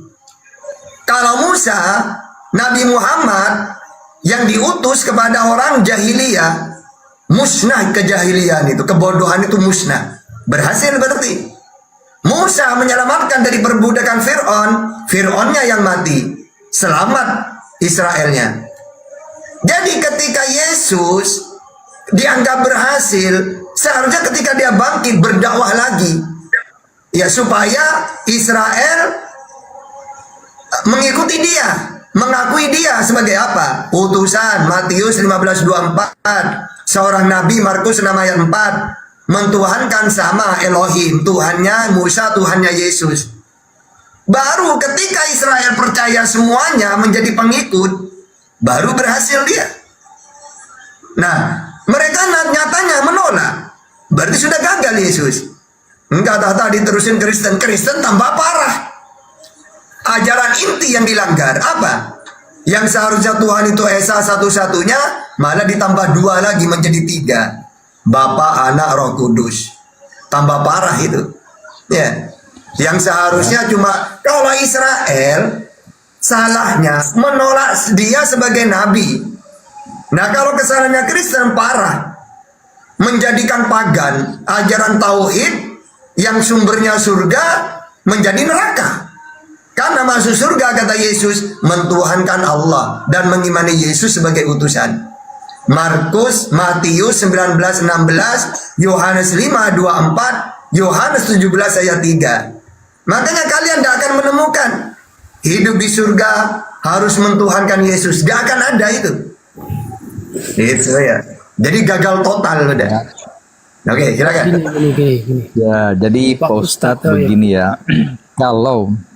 Kalau Anda mengatakan Yesus gagal ya itu pendapat Anda. Kalau Yesus datang kedua kali mengangkat umatnya ya, naik ke angkasa di atas awan-awan ya, Anda akan melihat saya dan orang-orang Kristen yang diselamatkan, dan Anda akan mengatakan, oh ternyata Yesus itu tidak gagal, dia berhasil membawa umatnya. Anda akan mengatakan, timpalah kami dengan batu. Timpalah kami dengan batu. Karena apa? Cahaya kemuliaan Tuhan, Anda tidak sanggup melihat malaikat-malaikatnya yang jumlahnya sangat besar juga dengan cahaya kemuliaan mereka. Mata kita tidak bisa memandang. Hanya orang-orang yang disucikan yang dapat melihat. Dan Anda akan mengatakan, oh ternyata yang disampaikan Pak Kris benar. Di sini bukan tempatnya menghayal Pak Kris. Udah biarin. Anda yang gagal, bukan menghayal, ada dinubuatkan di kitab, dinubuatkan oleh di kitab Tesalonika dan di kitab Wahyu. Dia akan menjemput umatnya, akan ada kebangkitan. Kalian akan mengatakan ternyata Yesus tidak gagal. Dan Anda yang gagal, kenapa? Anda gagal paham. Itu. Jadi kalau ketika Yesus datang kedua kali ya, tidak akan terjadi, berarti bukan dari Tuhan yang memberitahu kepada nabi-nabi, itu bukan khayalan. Itu adalah nubuat. Kalaupun kalian tidak percaya, ya terserah, itu urusan kalian. Tapi kalian memahami kitab yang kalian baca. Tapi jangan berusahalah untuk memutarbalikkan fakta, ya. Kalaupun Yesus dinubuatkan adalah Yesus melakukan tugas-tugas yang diberikan Bapa, ya. Kalau kalian baca, kalau kalian membelokkan seperti yang dikatakan Yesus tidak mati dan bangkit tapi diserupakan, ya itu kan bukan kebenaran. Jadi terserahlah mau percaya atau tidak. Yang jelas kita tunggu waktunya. Kalau sudah saatnya tiba, ya. Rasanya ada sini Christian Apologet, Christian Apologet, selamat malam. Oke, silakan yang kalau mau ditambah. Silakan gantian. Siapa lagi yang mau berkomentar? Silakan. Ya. Saya tambahin Pak Christian dulu tadi sedikit ya. Terima kasih Pak Christian. Jadi Pak Ustadz gini Pak Ustadz, perbedaan Musa sama Yesus itu berbeda Pak Ustadz. Kalau Musa itu datang untuk membebaskan bangsa Israel dari perbudakan Mesir. Sementara Tuhan Yesus itu datang untuk membebaskan seluruh umat manusia. Karena begitu besar kasih Allah akan dunia, bukan hanya untuk orang Kristen, justru untuk Pak Ustadz semua. Karena begitu besar kasih Allah akan dunia ini sehingga dia mengaruniakan anaknya yang tunggal supaya jelas setiap orang yang percaya tidak binasa, melainkan beroleh hidup yang kekal. Itu clear di sana, jelas. Dan kalau Pak Ustadz bilang orang Kristen itu Tuhannya 3, itu salah persepsi. Itu kan persepsi Bapak Ustadz dan kawan-kawan. Kita Tuhannya tetap satu. Allah Bapa itu tetap satu kita Pak Ustadz. Jadi persepsinya dijelaskan dulu. Tadi benar Pak Christian katakan, ayat Alkitab itu tidak bisa dibaca dengan cara copot-copot seperti itu Pak Ustadz. Dan kalau seperti sebuah film Pak Ustadz itu harus lihat sampai ending akhirnya. Sampai kitab Wahyu itu jelas. Yesus itu Kristus Tuhan, dia akan datang kedua kali. Menjemput. Oke, dapat poinnya, udah dapat ya. Silakan Ustaz. Udah biarin banyak, tidak apa-apa. Saya catat semua. Ayo. Udah, oke. Terima kasih. Silakan, Christian, ayo. Iya, Kalau mau- Pak Tata, selamat malam. Iya, iya. Saya baru naik, jadi saya nggak dengar yang tadi. Cuma saya mau bertanya, boleh Pak Ustadz? Lanjut, gas, biarin. Oke saja. Bebas, ayo. Jangan gini topik dulu mungkin Ustaz. Enggak, biarin, ayo. Oke, Pak Ustadz. Gini loh, saya mau tanya itu At-Taubah 16. Kenapa? At-Taubah 16 itu salah satu ayat menurut saya itu menggelikan. Kenapa menggelikan? Karena ayat itu membantah ayat itu sendiri. Dikatakan dalam At-Taubah 16 itu ya Pak Ustadz, begini bunyinya ya. Dalam terjemahannya begini. Apakah kamu mengira bahwa kamu akan dibiarkan dalam kurung begitu saja, sedang Allah belum mengetahui dalam kurung, dalam kenyataan orang-orang yang berjihad? Udah, Sip. Udah, saya tahu. Ntar dulu, belum selesai, saya baca dulu. Nggak usah, udah tahu saya jawabannya. Oke, sudah. Iya, sampai terakhir itu Tuhan. Sesungguhnya Allah mengetahui. Udah, diam, udah. Untuk Om Chris Nih, ya. saya dibolehkan bicara atau di mute nih? Nah iya kan cuma tanya itu kan. Lah iya, saya kan belum selesai. Udah. Walaupun belum selesai, saya sudah tahu jawabannya. Gitu ya. Atau kamu jawab sendiri sampai selesai ayat itu. Apa bunyinya ayat di situ? Wallahu khabirum bima ta'malun. Apa artinya? Pak Ustadz, saya mau bertanya, kok saya di mute itu gimana sih? Iya, kamu cuma fokus ke ini loh. Padahal Allah belum mengetahui. Maksudnya apa? Belum menguji maksudnya. Gini loh ya, seperti orang mu'alaf. Ya, apakah kamu ketika mu'alaf sudah harus tenang-tenang? Padahal akan ada ujian. Apa ujiannya di tafsirannya? Nanti mereka akan Ustadz, ada perintah jihad. Ustadz mengarang-ngarang terus ini gimana? Saya tidak. Kalau kamu bisa baca tafsiran, baca ayatnya yang terakhir. Apa ayatnya terakhir? Wallahu khabirum bima ta'malun. Kenapa nggak pakai ayat yang itu? Allah maha mengetahui. Coba, Allah maha mengetahui terhadap apa yang kamu kerjakan. Jadi kalau di framing, di situ kata tuh Allah belum mengetahui. Nah, karena kamu nggak tahu maksudnya, tinggal dijawab ayat terakhirnya. Dan Allah mengetahui apa yang kalian kerjakan. Maksudnya apa? Allah tahu mereka ini ketika diuji tidak akan beriman gitu loh. Makanya Allah uji mereka dan Allah maha mengetahui. Kan itu ayatnya. Ngapain ditanyakan? Udah dijawab oleh ayat itu sendiri. Ya, sudah gantian lagi. Bentar. Joshua. Ya. Jadi izin ya, kalau ngeyel udah dijawab tadi Ustaz. Kita berikan waktu. Bukan ngeyel, Anda bertanya dijawab. Jangan Anda pula yang menjelaskan. Ya, gantian lagi bertanya. Enggak, tunggu, saya masih mau menjelaskan yang tadi. Pertama, Om Chris ya. Nah ini sampai saya lupa ini istana ya, ada istana itu. Jadi gini Om Chris, Yesus ini ibaratkan surga ini kan dalam Islam istana kan. Ya. Wa idza ra'aita summa ra'aita na'iman wa mulkan kabira. Dan ketika kamu melihat surga, maka isinya kenikmatan dan kerajaan, istana. Bagaimana caranya orang ke istana itu? Kalau Apa Islam bedanya Germo sama surga? Apa bedanya Germo sama surga? Ini apalah ini. Ini beginilah ini kata-kata ini. Nah, Beginilah. makanya gini. Kenapa ketika umat Islam ngomong, saya cegah itu, biarin. Apa alasannya? Supaya ketika saya ngomong jangan disanggah. Tak biarin mereka itu ngomong apa saja. Bahkan umat Islam sendiri yang mengganggu, saya cegah. Apa tujuannya? Supaya ketika saya ngomong tidak ada juga yang memotong. Gitu ya. Jadi gini. Tapi Yesus itu bedanya dengan Musa apa? Katanya Kris. Ibaratkan Yesus langsung turun dari istana, dari surga. Musa tidak. Bukan kayak gitu. Dua-duanya ini nabi yang mana mengajak manusia supaya ke istana itu, surga. Ya caranya ya sama. Harus dikenalkan Tuhan yang benar, hidup yang kekal mengenal Allah. Ya, Yohanes 17:3 atau Yohanes 5:24 atau Matius 19:16. Kalau ingin hidup di surga, tuhankanlah Allah. Ini sama. Makanya orang Kristen ini tidak punya tempat di surga karena sudah salah jalan. Makanya saya sering mengatakan gini. Ibaratkan gini Allah itu, Muhammad, kamu saya utus kepada siapa ya Allah?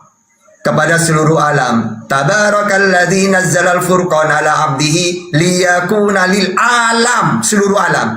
Lil alamina nazira. Ya, begitu juga. Lalu bagaimana caranya saya membawa umatku ke surga ya Allah? Ya syahadat itu. Ajak mereka mengenal aku satu-satunya Tuhan. Dan kamu ngaku utusanku. Barang siapa yang percaya, maka dia bersamamu ke surga. Kullu ummati yadkhulunal jannah illa man aba. Semua umatku pasti masuk surga, kecuali yang tidak mau. Ya, siapa yang tidak mau itu, yang enggan itu ya Rasulullah, man ato'ani dahulal jannah. Siapa yang taat kepadaku, dialah yang mau. Wa man asoni, yang tidak mau taat, tidak mau mengikuti dia, itulah yang enggan masuk surga. Begitu juga Yesus. Yesus, kamu saya utus kepada siapa ya Allah? Kepada Israel. Matius 15:24. Apa tugas saya? Ajak mereka ke istana, ke surga. Bagaimana caranya saya mengajak mereka? Kenalkan supaya mereka kenal aku Allah Tuhan satu-satunya. Dan kamu harus ngaku utusanku kepada mereka. Dijelaskan, wahai Israel, kalau kamu ingin hidup kekal di surga, kamu harus kenal atau harus mentuhankan satu-satunya Allah yang benar dan imani aku sebagai utusan. Kalau kamu percaya mengakuinya, beriman, ya kamu disediakan tempat di surga. Sayangnya Israel menolak gitu loh. Sama seperti Nabi Muhammad diutus, orang kafir menolak, enggan. Sama tujuannya sama, mengajak ke surga para nabi itu. Cuma kunci surga ini kadang-kadang tidak mau manusia. Udah tahu kan kunci surga? Man kana akhirul kalam la ilaha illallah dahulal jannah. Barang siapa yang mentuhankan Allah masuk surga. Ya. Terus nanti Fussilat ayat 30. Innalladzina qalu rabbuna Allah tsumma istaqamu tatanazzalu alaihimul malaika alla takhafu wa la tahzanu wa abshiru bil jannah. Ya, katakan kepada orang-orang yang mengatakan Tuhan kami adalah Allah. Kemudian continue istiqomah, tidak menyekutukan sampai hari dia mati. Maka ya, tatanazzalu alaihimul malaika alla takhafu wa la tahzanu. Maka malaikat turun dan mengatakan, jangan kamu takut, jangan kamu bersedih, wa basyiru bil jannah, bergembiralah dengan memasuki surga. Syaratnya apa di situ? Apa? Rabbunallah. Harus mengatakan Tuhanku adalah Allah. Sama semua para nabi ya gitu. Ya, mengajak kekal di surga itu mentuhankan Allah. Ya, rusula. Wa ma arsalna min qablika mir rasulin illa nuhi ila annahu la ilaha illa ana fa'budun. Semua utusan yang aku utus kepada manusia Aku perintahkan mereka supaya mengenalkan bahwa tiada Tuhan selain aku, Allah. Itu sama para nabi itu. Gitu. Mana Om Kris ini? Yang kurus ke izin Ustaz, iya sebentar dulu. Ya, tadi ya buat ini ya, buat Kristen-Kristen, Komal ini tidak ada penghujatan. Ini kalau yang menghujat langsung saya turunkan. Ini Komal berdiskusi, edukasi, bertanya sepuasnya. Jadi kalau yang buat penghujat tidak ada tempat di sini. Itu aja. Lanjut Bang Gigas yang lain. Lanjut. Disapa dulu semua itu, ada Goldian. Yang Bang Gigas, selamat sore Bang Gigas. Malam Bang Gigas. Goldian ini Bang Goldian. Sebentar dulu. Assalamualaikum Bang Goldian. Sebentar dulu. Bang Goldian, assalamualaikum Bang Goldian. Monitor, lanjut. Ada Siap. Bang Giga. Islam apa Kristen, Giga? Saya Kristen. Iya. Bang Denny kan Kristen juga ya, Bang Denny ya. Iya betul. Terima kasih. Ya, saya masih Kristen. Berarti ada 3 Kristen di sini ya. Jadi teman-teman. Tapi saya Kristennya beda ya saya ya. Ya, Kristen Syariah, dia poligami. Dan tidak menyebut nama kata Allah di dalam Bible Bang Denny. Itu yang pertama. Kemudian yang kedua, masih tahu aja kamu. Oke, diskusi ini teman-teman ya. Diskusi ini tujuannya untuk mengedukasi yang di bawah. Perkara yang di atas Kristen, teman Kristen ngeyel, tidak ada masalah ya. Jadi Ustaz Hatta menjelaskan dalam 2 versi, yaitu Al-Quran dan Bible gitu. Jadi harap maklum dan jangan sampai kayak pasar, karena banyak telepon yang masuk ke saya dari tadi. Ustaz, saya minta izin untuk nge-live-kan komalnya Ustaz, yang Ustaz Hatta menjadi narasumbernya. Asalkan tolong Ustaz yang dirapikan jangan sampai ada musik-musik, karena nanti kena copyright gitu, atau emot-emot ketawa gitu kan. Silakan dilanjut, siapa dari pihak Kristen dulu yang mau maju? Iya. Berdiskusi dengan Ustaz Hatta. Saya dulu. Iya. Sebentar aja. Oh ya, Saya dulu sebentar. Bang Denny ya, Bang Denny dulu ya yang masuk duluan ya. Oh, Iya, silakan. Kenapa? Ya, enggak, Denny Iman ini sih. Denny ini nih. Denny masih ya. Iya. Oh iya. Ya, kalau Bang Denny yang dari Belanda sudah nyimak aja Bang Denny ya. Denny ini masih mau mengangkat tema apa sesuai yang Anda kuasai, silakan. Iya, tadi mau menanggapi sedikit aja tadi Pak Ustadz nyebutin ayatnya banyak sekali, jadi saya sedikit aja tadi menanggapi tadi Pak Ustadz bilang kalau Yesus gagal itu ya Pak Ustadz ya. Sebenarnya tadi saya sambung sedikit. Jadi kalau kita melihat ceritanya itu harus lihat sampai akhirnya Pak Ustadz. Ya tadi Pak Ustadz sudah menjelaskan juga, terima kasih. Jadi harus lihat sampai endingnya. Kalau Pak Ustadz dan kawan-kawan kan hanya melihat sampai kepada kematiannya saja. Tapi ini kita melihat sampai kepada kebangkitannya dan nanti pada kedatangannya. Dan tadi Pak Ustadz katakan Yesus gagal. Nah sementara ketika Yesus mau terangkat ke surga itu dia katakan kepada murid-muridnya, pergi jadikan seluruh bangsa. Nah murid-muridnya ini yang berdakwah Pak Ustadz. Dan kalau bisa di-share di Google, umat yang paling banyak di dunia itu kan justru umat Kristen. Nah, dan saya pertanyaan yang terakhir aja nih Pak Ustadz sebelum saya ada kerjaan sedikit. Tapi terima kasih, saya juga sangat menghargai Komal ini, sangat tertib sekali dibandingkan dengan tempat-tempat lain, dan bisa ya tidak ada seperti tadi Pak Host katakan, tidak ada sorak-sorak, tidak ada tepuk-tepuk tangan sehingga ribut sekali. Nah pertanyaan saya yang terakhir, sebenarnya surga yang dijanjikan untuk umat Islam itu surga yang seperti apa ya Pak Ustadz? Itu saja pertanyaan saya. Terima kasih Pak Ustadz. Silakan, Ustaz Hatta, silakan. Lanjut. Mungkin Pak Giga yang mau tadi mau nambahin, silakan Pak Giga. Baik, terima kasih. Saya hanya membawa suatu hal persoalan yang sepertinya kayak kayak ada banyak orang oh ya benar itu, atau mengabaikannya gitu ya, maksudnya menganggap itu. Tapi hal yang paling dasar, paling fundamental menurut saya ya, supaya sering itu dibawa-bawa sama terutama kayak apa Ustadz ini ya, mengangkat itu. Jadi salah satunya mengangkat dari tulisan Alkitab, engkau satu-satunya, bahkan lafalnya diucapkan Allah yang benar gitu kamu. Ini harus didudukkan persoalan ini pada hal yang sangat menjadi krusial, fundamental, bahwa yang disampaikan Yesus tadi bukan Allah SWT ya. Walaupun itu Anda ambil dalam live tulisannya Allah gitu, Tapi yang dimaksud bukan Allah SWT. Itu adalah Yahweh, Tuhan Abraham, Ishak, Yakub. Dan itu Tuhan yang berbeda, Pak. Jadi tidak usah harus diambil batas yang ini bahwa dia mengangkat Allah, Yesus mengangkat. Enggak. Tidak ada kaitannya Yesus dengan Allah SWT. Itu yang harus dibedakan gitu. Jadi kalau Anda mau bicara Allah SWT, bicara saja tentang Allah SWT. Tidak usah diseberang-seberangkan, digatok-gatokkan, dicocok-cocokkan dengan Tuhan, Yahweh, di dalam perjanjian baru maupun perjanjian lama dalam Alkitab. Itu kira-kira. Pakai Yahweh, Bang, sesuai dengan original text-nya.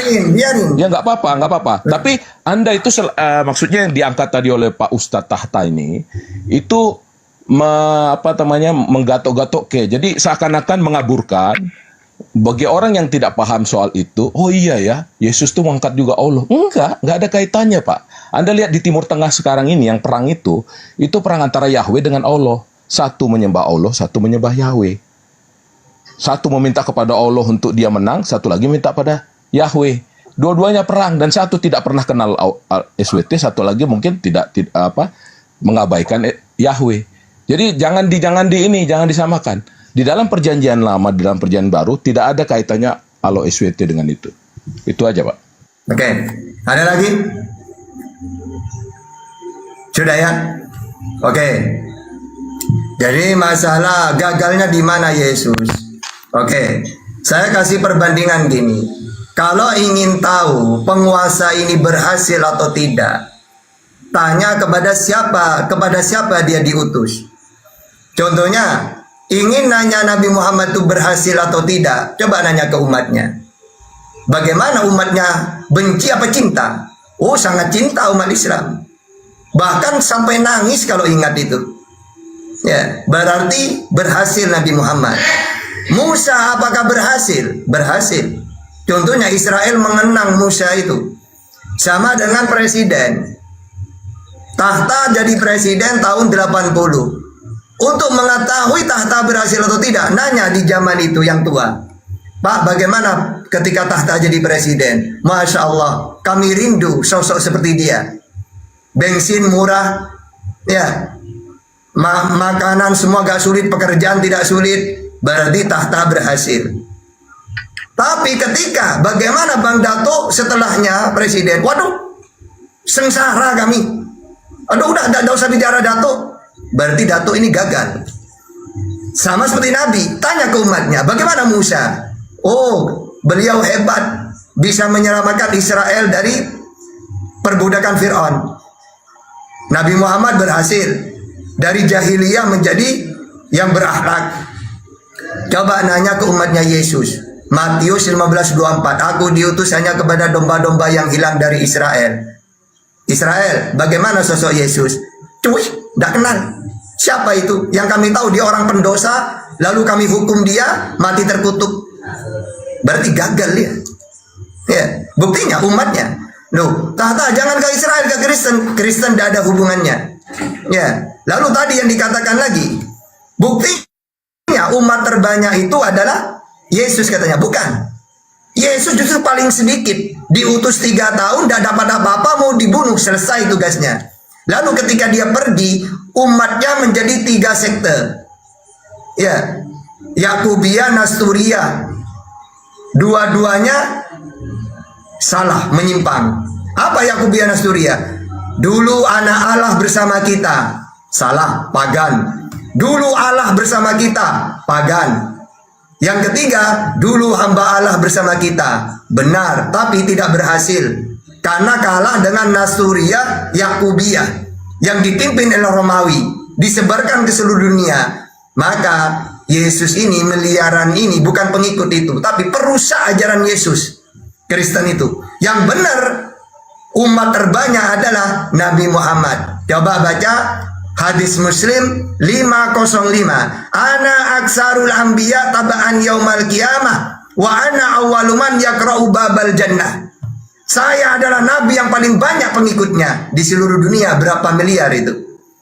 Kalau Kristen mau berapapun, pertama Anda kan benar. Ya, misalnya 2M gini.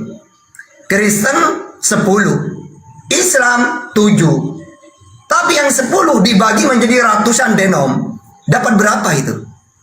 7 murni kumpul semua mentuhankan Allah, tauhid. Utuh. Jadi tetap andaikan Kristen benar pengikut, tetap dipecah itu menjadi ratusan denom. Yang Islam cuma 7 utuh. Ya, tidak ada bertengkar. Tuhan Tuhanku Tuhan, ya Allah itu Tuhan, Allah itu bukan, tidak ada. Sesesat-sesatnya denom Islam tetap mentuhankan Allah itu. Muhammad utusannya Allah, kitabnya Al-Quran. Nah, tapi yang rata-rata semuanya kumpul ahli sunnah wal jamaah. Ya, gitu. Terus ini lagi. Surga itu seperti apa tahta? Oke, surga ini balasannya. Ada surga, ada neraka. Dua-duanya balasan. Balasan bagi orang di dunia yang taat kepada Allah, surga, tempat kenikmatan. Wa idza ra'aita summa ra'aita na'iman wa mulkan kabira. Surat Al-Insan ayat 20. Ketika kamu melihat surga, maka isinya kenikmatan, kesenangan, kerajaan. Atau jannatu adni yadkhulunaha yuhallawna fiha min asawira min dhahabi wa lu'lu'a wa libasuhum fiha harir. Itu apa? Surga ini biasanya kesenangannya perempuan. Isinya apa? Perhiasan-perhiasan emas, ya, dan pakaian mereka sutra. Ya sama ya, makanan-makanan banyak, sama seperti Yesus mengatakan, hari ini saya terlahir minum bersamamu, ya, sampai nanti kita minum lagi di kerajaan surga, kerajaan Allah. Berarti nanti di sana Yesus mendapat kenikmatan, minum, makan, sama seperti nabi-nabi yang lain. Ya. Nah, kalau neraka kebalikannya, apa? Nar, api, berarti siksaan. Jadi jelas, nyambung, surga neraka, surga kenikmatan, nar, api, siksaan. Dua-duanya balasan untuk manusia, ya. Bagi orang yang tidak mentuhankan dia, neraka. Bagi orang yang taat kepada dia, kenal Allah, surga. Oke, terus katanya Allah yang dikenalkan Yesus bukan Allah SWT katanya. Oke, itu kan menurut abang. Tapi kalau dalam Islam, qulu amanna billahi wa ma unzila ilaina wa ma unzila ila Ibrahim wa Ismail wa Ishaq wa Yaqub wa asbati wa ma utiya Musa wa Isa wa ma utiya nabiyyuna min rabbihim la nufarriqu baina ahadin minhum wa nahnu lahu muslimun. Jadi semua para nabi itu diutus oleh Allah. Semuanya sama, memperkenalkan Tuhan yang sama. Pertama, Ulangan 6 ayat 4. Dengarlah Israel, Tuhan Allah kita, Tuhan itu Esa. Markus 12 Allah SWT, Pak. Hukum yang terutama. Udah dengerin aja dulu, tenang. Bukan, memalukan. Saya bilang memalukan. Ngapain? Akuilah Tuhanmu saja. Kenapa harus ngambil-ngambil Tuhan lain? Memalukan. Kalau saya harus bilang karena kalau tenang, santai, jangan kepanasan. Bukan, bro. Itu kalau sampai memalukan gitu kan harus dikasih tahu. Jangan mempermalukan diri sendiri lah. Oke. Jadi gini, saya kan pakai ajaran saya. Semua para nabi diutus oleh Allah. Ada ajaran orang mengakui bahwa Thanos lah pemimpin dunia ini gitu. Kalau dia mau ngomong begitu, aku mau dicari. Kalau kita mengambil dialektika debat agama ini harus dialektika yang bisa diterima oleh lawan bicara juga. Kalau ini menurut saya ya bicara masing-masing saja. Kan begitu. Ada yang orang percaya bahwa ini alien, bahwa dunia ini mencipta alien. Ngapain didengar itu semua? Kalau kita mau cuma dengar ini menurut Islam, lah ngapain? Saya itu bawa pada logika yang benar, jangan dikait-kaitkan gitu loh. Ini menurut Islam ya, menurutmu itu. Tapi kenyataannya kan tidak. Gantian, tidak kayak pasar. Komal saya bukan kayak pasar, gantian ya. Ya, jadi tenang aja. Nanti kalau mau disanggah setelah saya selesai, santai ya. Oke, kalau kamu tidak mau menerima bukan Allah, ya, kamu tidak mau versi saya, versi Al-Quran, ya tetap ajaran Yesus sama seperti Musa. Ulangan 6 ayat 4 Esa, Markus 12:29 Esa. Tidak kelihatan, Keluaran 33:20, Yohanes 5:37 tidak kelihatan. Tidak mau turun ke dunia, 2 Tawarin 6:18.